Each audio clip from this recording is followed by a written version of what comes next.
Malapit na ang Kapaskuhan. Malamig na ulit ang simoy ng hangin. Ngunit parang normal na araw na lamang. Hindi na natin nararamdaman yung tunay na ligaya tuwing Kapaskuhan. Siguro tumatanda na talaga tayo kasabay ng pagtanda ng panahon. Maraming nagbabago, maraming lumilipas, maraming nawawala na nakasanayan natin noon. Sa panahon ngayon, sapat na siguro yung kasama natin ang bawat pamilya.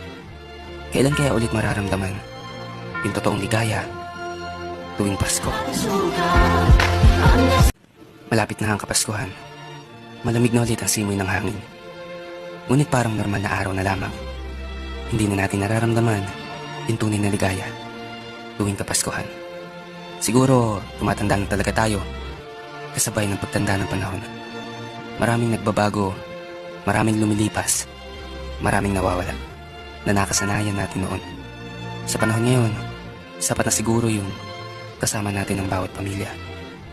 Kailan kaya ulit mararamdaman yung totoong ligaya tuwing Pasko?